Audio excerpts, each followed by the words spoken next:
السلام عليكم ورحمة الله. أولا قبل كل شيء أعتذر على عدم تمكني من الحضور لتقديم المداخلة، والشكر الموصول لكل الحضور والمنظمين على يعني الحدث المهم. بدءا ببدء سوف أقدم لكم هذه المداخلة بعنوان Shifting Left: The Early Security in the SDLC is Crucial. بمعنى يعني أخذ بعين الاعتبار الاعتبارات المتعلقة بالأمن السيبراني في مشاريع برمجيات الإعلام الآلي في الخطوات الأولى. سوف يعني أتخطى هذه الصفحات الابتدائية. أستسمحكم عذرا للانتقال إلى اللغة الأجنبية لاستكمال المداخلة. Salam alaikum wa rahmatullah. Donc, je suis Ali Abbassine, je suis directeur des systèmes d'information et des technologies à l'EADN. J'ai été auparavant chercheur et directeur de division télécom au Centre de développement des technologies avancées. Et j'occupe aussi actuellement des postes au niveau de l'Union internationale des télécommunications pour tout ce qui est standardisation des TIC. Je suis vice-chairman du Study Group 20 sur IoT Smart Cities. Merci beaucoup pour m'avoir invité. Donc, on va essayer de gérer un petit peu cette présentation en touchant les différents points de l'agenda suivant, en commençant par des introductions et des principes de base, et en essayant de finir par certains objectifs et on va dire un certain plan d'action. Donc d'abord, on se pose la question pourquoi faire du développement sécurisé? Donc why secure software development matters? Et il faut comprendre que les menaces ou les cybermenaces vont grandissant et elles ciblent de plus en plus principalement les applications, donc le volet software. La solution est d'avoir une approche proactive qui met la sécurité au centre du processus de développement. Ce qu'on doit comprendre, c'est que si on intervient au tout début du cycle du développement, donc au niveau des requirements, de l'analyse des besoins, on a un certain coût pour corriger des bugs ou des problèmes de sécurité, et que ce coût va en augmentant de phase en phase selon le cycle du développement logiciel. Donc le coût peut tripler jusqu'à 8 fois s'il est rattrapé au niveau de la conception. Il peut même atteindre 6 fois plus selon des études d'IBM Systems Science Institute si le bug n'est découvert qu'au moment du codage et de l'implémentation. Si on retarde la découverte jusqu'au testing, donc on a une explosion des coûts qui peuvent dépasser 21 fois. Et si carrément le bug n'est découvert qu'en production, là c'est vraiment une explosion du coût de la correction de ce bug. Donc l'objectif est de réduire les risques pour nous à travers cette approche, de réduire aussi les dépenses et d'avoir un processus de développement plus rapide, mais aussi plus reliable, donc plus robuste. Et cela nous permet aussi d'améliorer la réputation et la confiance qu'ont les utilisateurs et les citoyens dans nos systèmes, et de simplifier aussi le process de mise en conformité avec la réglementation. Donc quelques on va dire principes de base autour de la sécurité dans le développement logiciel. Donc il y a d'abord le principe qui n'est pas très technique, mais qui statue que la sécurité, c'est le problème de tout le monde. Donc il faut qu'on abatte un petit peu les barrières et les silos, et ne pas considérer que la sécurité est simplement la problématique des spécialistes de la sécurité. Il y a aussi donc la volonté de faire ce qu'on appelle un shift left, et prendre en considération les exigences de sécurité au tout début du cycle de développement logiciel. Donc cela nous donne donc un cycle qui coûte moins cher et qui est plus robuste et plus rapide à corriger, puisqu'il y aura de toutes les manières des bugs et des erreurs. On applique aussi le principe du secure by design. Donc construire un système doit se reposer sur une architecture qui est elle-même sécurisée et qui respecte les bonnes pratiques. Aussi pousser l'automatisation à travers le concept de automation first. Donc, tout ce qui peut être automatisé doit l'être pour pouvoir être scalable, yani, pouvoir monter à l'échelle et avoir un processus consistant et répétable. Ne pas avoir des différences entre les différentes équipes lors d'un projet de développement. Un autre concept est celui du defense in depth. Ça veut dire mettre en place des défenses ou des, euh, des layers de sécurité dans toutes les couches du système d'information, en commençant par l'infrastructure jusqu'à la couche applicative du end user. Mais il faut considérer aussi l'infrastructure physique, c'est-à-dire la protection physique de l'accès au data center, la partie sécurité électrique et partie environnement aussi font partie de la sécurité end-to-end du système. On doit avoir une approche de continuous improvement, donc une route d'aiming sur laquelle on doit investir au fur et à mesure et s'adapter aux menaces qui évoluent. Avoir à l'esprit d'implémenter un process qui va simplifier la vie à l'utilisateur, qui ne va pas le pousser à chercher des courts-circuits, des shortcuts, qui ne soit pas en respect des règles de sécurité, mais lui mettre le chemin le plus sécurisé comme étant le chemin le plus simple. Et avoir une approche basée sur les risques en se focalisant, en mettant les ressources sur les aspects les plus importants et les plus critiques. Donc, comme je le disais, il faut que la problématique de la sécurité touche l'ensemble du cycle du logiciel, depuis la planification, l'analyse, jusqu'en arrivant à la mise en production et par la suite même à la maintenance et au retrait des solutions après fin de vie. Donc, à la première phase de planification et de requirement, donc la partie analyse, il faut prendre en considération les exigences de sécurité dans les cahiers de charge même, donc avant de démarrer les projets. Il faut, dans le volet, on va dire, analyse des cas d'usage, des use cases, prendre en considération des use cases malicieux, donc des misuse cases et des abuse cases, qui sont en fait des mauvaises utilisations du futur système, et faire quand même des analyses de risque initiales avant même de commencer à réaliser la solution. Cela permet donc d'intégrer dès le début la security matters in the process. En arrivant au niveau du design, on doit donc se focaliser sur des architectures, des choix d'architecture et des choix de patterns de design qui soient sécurisés, mais aussi faire du threat modeling. Donc, comme on fait la modélisation du software, on doit aussi modéliser les potentielles, on va dire, menaces qui peuvent arriver, soit à travers des méthodes assez rapides comme Stride, où on se focalise sur ce qu'on appelle les anti-patterns. Donc, par exemple, pour le pattern de l'authentification et la preuve d'identité de l'utilisateur, donc on se focalise sur des menaces potentielles de type spoofing, etc. Donc, pour tous les patterns, on va dire, de caractéristiques positives de la sécurité, on essaye d'éprouver les anti-patterns pour qu'ils puissent être traqués dans notre design. On peut aussi appliquer des méthodes plus poussées comme PASTA qui prévoit donc de définir un scope pour la sécurité, de faire du threat identification, donc l'identification de la menace, de faire de la vulnerability identification, jusqu'à arriver même au volet reporting et mitigation. Donc, tout design doit être revu. Donc, comme on revoit la conception logicielle du point de vue fonctionnel et technique, on doit la revoir aussi du point de vue sécurité.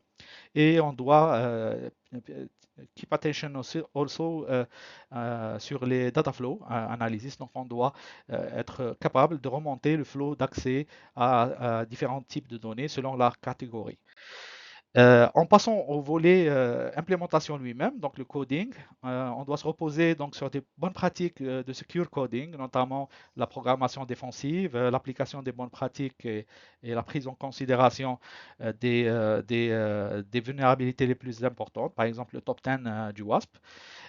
Bien entendu, on fait de l'analyse statique de code.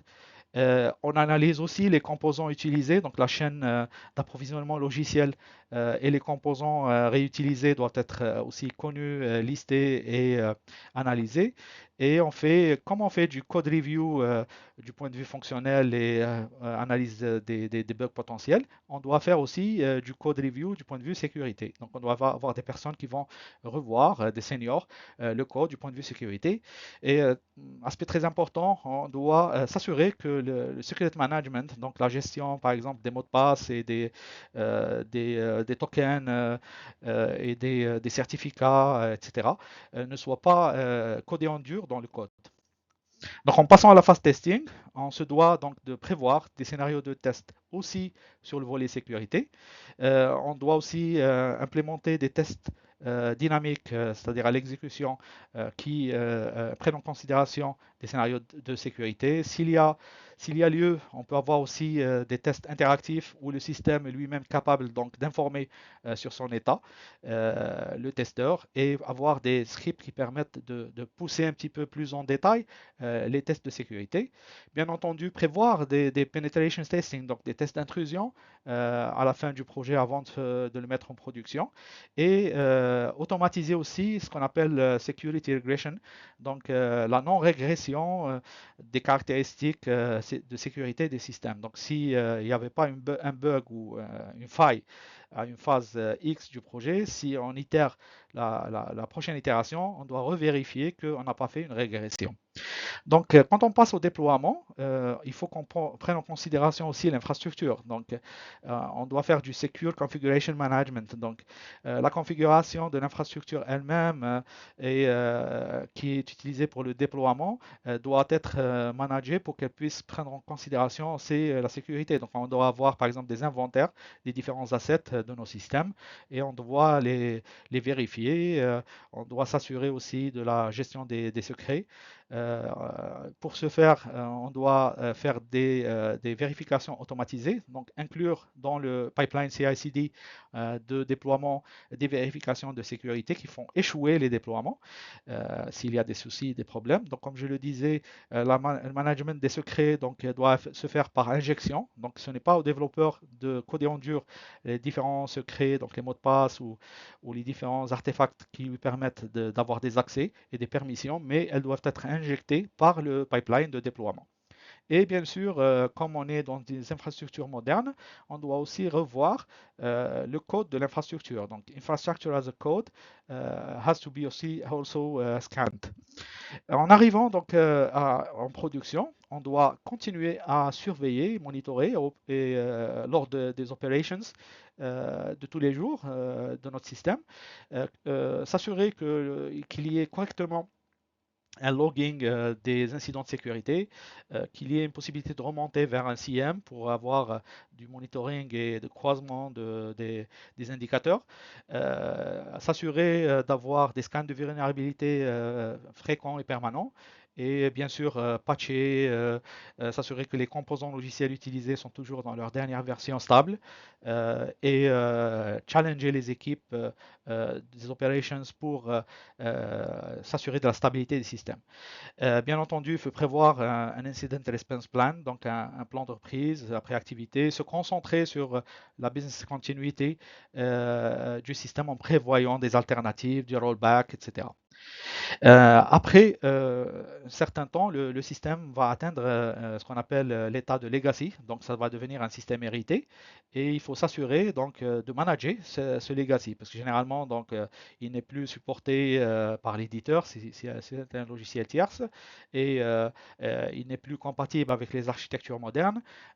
Il tient un petit peu de l'équipe de le maintenir en vie et de prévoir son retrait. Il faut bien sûr intensifier les tests de vulnérabilité et faire du monitoring sécurité de manière continue jusqu'à assurer un decommissioning de manière sécurisée, notamment pour ce qui est de la protection des données qui vont être migrées vers un nouveau système. Beaucoup de fuites de données arrivent au moment du decommissioning des systèmes et de la migration vers de nouveaux systèmes. Donc, il faut qu'on pense à la problématique de la sécurité comme une problématique générale qui touche beaucoup de dimensions dans l'organisation, que ce soit des dimensions liées aux politiques même de l'entreprise ou de l'organisation en termes de sécurité, au respect des standards et la compliance, le volet formation et awareness, et intégrer le threat modeling dans la conception même des systèmes, avoir toujours en tête la nécessité d'inclure des exigences de sécurité quand on conçoit, plutôt on analyse un besoin, on doit rajouter ces aspects-là. Et les autres dimensions, donc le Vulnerability Management, Security Champion Programme, donc on doit prévoir des personnes qui doivent monter en compétences pour un petit peu spread, donc disséminer l'information sur les équipes. On doit gérer la supply chain, donc les composants qu'on réutilise dans nos solutions, ils doivent être connus, reconnus et gérés. Et on doit bien entendu, on ne le répétera pas assez, c'est gérer les secrets, donc avoir des solutions de secret management, des secret vaults, donc des coffres-forts pour la gestion des secrets. Euh, Considérant les rôles et les responsabilités, donc il faut qu'on comprenne que la sécurité n'est pas la problématique de l'équipe sécurité. Elle touche le niveau exécutif, donc les hauts responsables, les managers.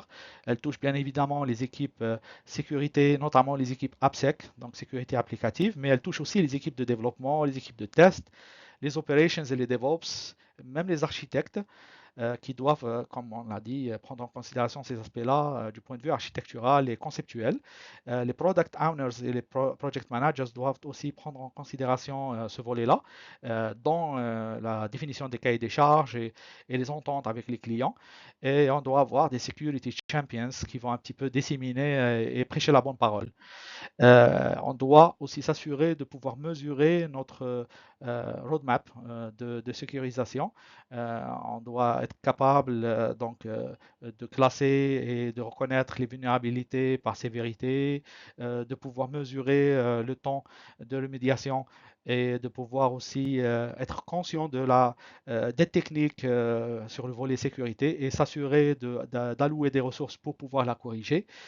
Bien entendu, mesurer l'impact de la formation. Il ne suffit pas de faire des formations, mais il faut qu'on mesure quand même l'impact sur le niveau lui-même des équipes et la qualité des produits. Le niveau d'application et d'adoption des bonnes pratiques sécurité, secure coding. On doit s'assurer d'un investissement continu pour couvrir et automatiser de plus en plus tous les projets d'application sur le volet sécurité. Et bien entendu, on doit traquer les problèmes de sécurité sur toutes les phases du software development lifecycle. Du point de vue technologie, donc on doit avoir des outils pour ce qui est analyse statique, analyse dynamique, gestion de la supply chain et des composants logiciels, donc du vulnerability management, si possible des outils de threat modeling, il en existe open source, des outils de secret management pour l'injection des secrets au déploiement et non pas les mettre en dur dans le code, et bien sûr de la security monitoring and application security monitoring. Donc, sous ces volets-là, on peut investir de plus en plus pour couvrir l'ensemble du cycle de développement logiciel. Bien sûr, dans un projet de sécurisation du cycle de développement logiciel, on rencontrera des challenges qu'on doit mitiger et trouver des solutions et des stratégies pour réduire leur impact. Donc, s'il y a une résistance des équipes de développement, il faut essayer de travailler sur le developer experience, donc en leur offrant des outils plus adaptés à leurs besoins et même intégrés aux outils qu'ils utilisent au quotidien. S'il y a un manque de skills de l'équipe sur le volet sécurité, donc renforcer avec de la formation et intégrer des champions, donc des spécialistes dans les équipes. Bien entendu, il y a toujours des contraintes budgétaires, donc il faut prioriser selon une approche basée sur les risques et investir sur les volets les plus importants et avoir une approche un peu en phase itérative. À chaque année, on va investir un peu plus. Si les outils sont complexes, donc il faut qu'on choisisse et qu'on n'hésite pas à changer les outils s'ils sont trop complexes à mettre en œuvre, notamment les outils donc, qui permettent de sécuriser tout le cycle de vie. Si, bien entendu, il y aura des deadlines à respecter sur les projets, on doit impliquer les équipes sécurité au début des projets pour pouvoir intégrer ce volet-là dans les estimations de la durée du projet. Et pour ne pas tomber dans le versant d'être overload by false positives. Donc on a beaucoup d'erreurs et d'alertes qui ne servent à rien. Et on doit tuner au fur et à mesure, paramétrer, améliorer les paramétrages des différentes solutions de supervision et se concentrer seulement sur les threats et plutôt les vulnerabilities qui ont un haut degré de confiance, qui sont, on va dire, backés par des preuves. Donc, on doit se mettre des objectifs clairs dans un projet de sécurisation du cycle de vie logiciel. Donc, par exemple, on se dit qu'on doit réduire les vulnérabilités critiques et élevées de 50% d'ici 18 mois. On doit se dire que 100% des développeurs doivent recevoir des formations avant le quatrième trimestre de l'année. Implémenter le threat modeling dans la phase conception pour tout nouveau projet à partir du troisième trimestre. Donc, on doit s'assurer de former les équipes des architectes et des concepteurs. Automatiser le testing sécurité dans le CI/CD pour 80% des projets les plus importants avant la fin de l'année.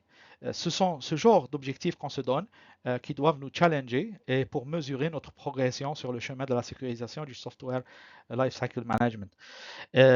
Donc, on doit avoir une approche en phase où les premières phases doivent être des phases de planification de notre projet, d'investissement en termes de sécurisation. Et ensuite, on passe à des phases de préparation où on met en place, on va dire, les prérequis. On doit toujours commencer par du piloting, donc choisir les projets peut-être les plus simples, peut-être les équipes les plus matures pour faire de l'intégration. Et ensuite, passer à l'échelle, faire du scaling et continuer à optimiser et améliorer. Donc en conclusion, je dirais que securing software is securing business. Donc sécuriser ses logiciels, c'est sécuriser son organisation.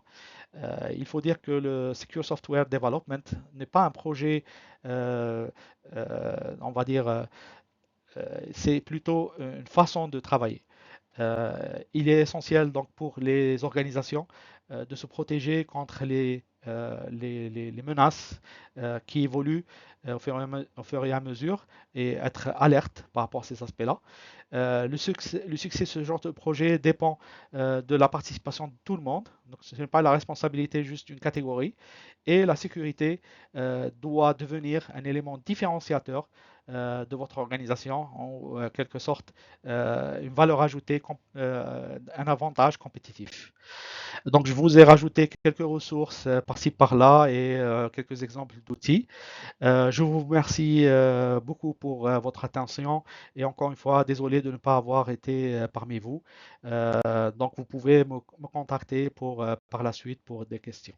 Merci infiniment et à très bientôt.